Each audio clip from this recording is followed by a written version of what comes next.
आज या निमित्ताने खरं म्हणजे सहकाराच्या संदर्भात मला उल्लेख केला पाहिजे की माननीय प्रधानमंत्री मोदीजींनी पहिल्यांदा सहकाराचं महत्त्व समजून घेतलं।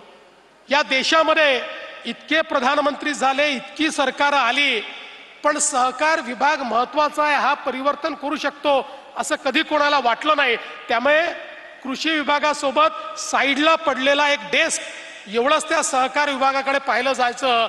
पण मोदीजींनी हा निर्णय केला की नाही, या देशात सहकार रुजवायचा आहे आणि म्हणून पहिल्यांदा देशाच्या पातळीवर स्वतंत्र सहकार मंत्रालय हे मोदीजींनी तयार केलं। आणि मग प्रश्न होता की या मंत्रालयाचा कारभार कोणाला द्यायचा, तर सहजतेनं नाव कोणाचं पुढे आलं असेल तर ते अमितभाई शाह यांचं नाव पुढे आलं।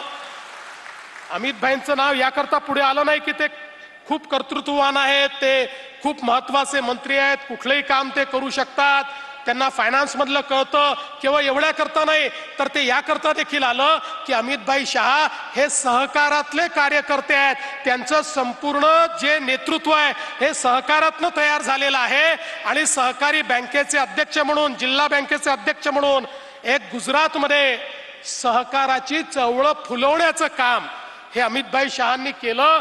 त्यामुळे सहकारातला कार्यकर्ता म्हणून पहिले सहकारिता मंत्री ही अमितभाईंना जबाबदारी मिळाली।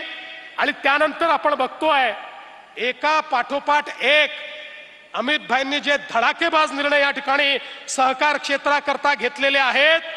अनेक लोक जे या सहकार क्षेत्रावर आपली मक्तेदारी समजायचे तेही आता तोंडात बोटं घालू लागले की अमित शाह इतके निर्णय करतात कसे। मग ते आपल्या सगळ्या सहकारी कारखान्यांकरता असतो, इतर सहकारी संस्थांकरता असो, किंवा अगदी आपल्या प्राथमिक सोसायटीपासून तर दूध सोसायटीपर्यंत प्रत्येक गोष्टीचं पूर्णपणे रिबिल्डिंग करणं, त्याचं पुनर्निर्माण करणं, त्यात प्रशिक्षण आणणं, त्यात टेक्नॉलॉजी आणणं आणि या प्रत्येकाला त्या ठिकाणी निधीची उपलब्धता करून देणं। आज एकट्या महाराष्ट्राला वेगवेगळ्या पद्धतीनं त्यांच्या विभागाच्या माध्यमातून महाराष्ट्रातल्या संस्था बळकट करण्याकरता 8 ते 10 हजार कोटी रुपये हे माननीय अमितभाईंनी त्या ठिकाणी उपलब्ध करून दिले। आणि म्हणून खऱ्या अर्थानं सहकार चळवळ ही रुजवण्याचं काम अमितभाई करतायत। आणि आता या ठिकाणी अजितदादा विखे पाटील साहेब, अमितभाईंनी आपल्याला जबाबदारी नव्याने दिलेली आहे। आता सहकार क्षेत्रामध्ये आपल्याला एक नवीन सर्क्युलर इकॉनॉमी तयार करायची आहे आणि त्याकरता आता हे सगळं नॅशनल फेडरेशन वगैरे हे थंड पडलेलं आहे, हे काहीच करत नाही। आपल्याला आता त्याच्यामध्ये शिरावं लागेल, त्याच्यामध्ये आपल्याला जान फुकावी लागेल आणि त्या माध्यमातनं आपल्या महाराष्ट्रामध्ये साखर कारखान्यातली जी सर्क्युलर इकॉनॉमी आहे या सर्क्युलर इकॉनॉमीला रुजवण्याचं काम हे या महाराष्ट्रामध्ये आपल्यासारख्या या सगळ्या धुरीणांना करावं लागेल, सहकार मंत्र्यांना करावं लागेल। आणि आम्ही देखील आपल्या पाठीशी खंबीरपणे उभं राहू हा विश्वास व्यक्त करतो।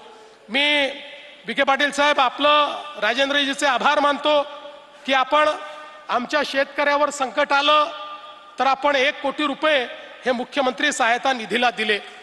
मी याकरता आभार मानतो की काही लोक छोट्या मनाचे झाले आहेत।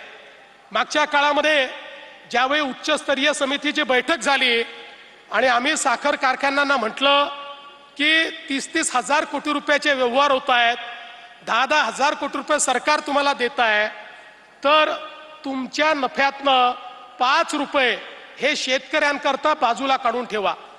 ते काय FRPतनं मागितले नव्हते, FRPतले पैसे हे शेतकऱ्याचे आहेत, नफ्यातले पैसे कारखान्याचे आहेत। आपण जर विचार केला तर या ठिकाणी 200 कारखाने आहेत, फार तर 25 लाख रुपये एका कारखान्याला त्या ठिकाणी आपण बाजूला शेतकऱ्यांकरता काढून द्यायला सांगितलं तर त्या कारखान्यातल्या काही लोकांनी, सगळ्यांनी नाही पण काही लोकांनी असा गजब उभा केला आणि म्हणाले शेतकऱ्याकडनं तुम्ही पैसे वसूल करताय, शेतकऱ्याचे वसूल करताय। शेतकऱ्याकडनं नाही तर तुमच्या कारखान्यातल्या नफ्यातनं 25 लाख रुपये जो शेतकरी तुमच्याकडे त्या ठिकाणी शेतमाल टाकतो, जो तुमच्या करता राब राबतो, हाडाचं काळं करतो, रक्ताचं पाणी करतो, त्या शेतकऱ्यावर त्या ठिकाणी अशा प्रकारची आपत्ती आली आणि तुम्हाला 5 रुपये द्यायला सांगितले तरी देखील तुम्ही मागे पुढे पाहता आता असे काही कारखाने मी शोधून काढले आहेत ज्यांच्याकडे शेतकऱ्याचा काटा मारला जातो।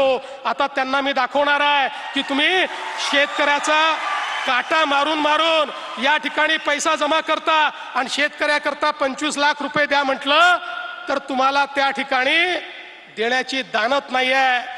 अरे तुम्ही मालक नाही आहे, या कारखान्याचे मालक आमचा शेतकरी आहे। त्यामुळे त्या शेतकऱ्याच्या पाठीशी उभं राहण्याचं काम या महाराष्ट्रामध्ये सरकार करेल। आणि मी सांगू इच्छितो, आज आमच्याकडे शेतकऱ्यावर आपत्ती आलेली आहे।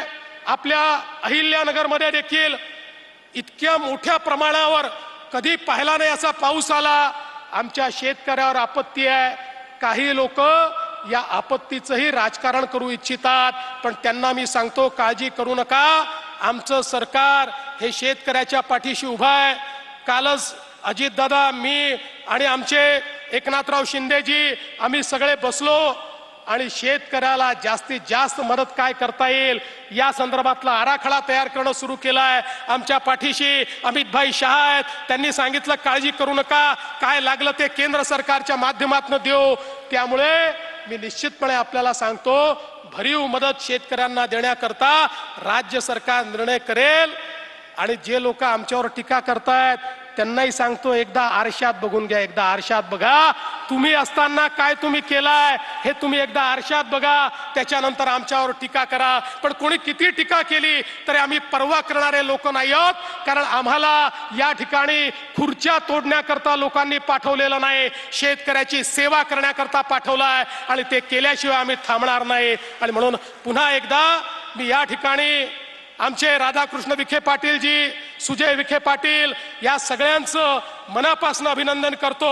आपण हे जे कार्य चालवतात, हा जो वारसा आपण चालवतात, त्याबद्दल आपल्याला मनापासून शुभेच्छा देतो आणि माझं बोलणं संपवतो। धन्यवाद। जय हिंद, जय महाराष्ट्र।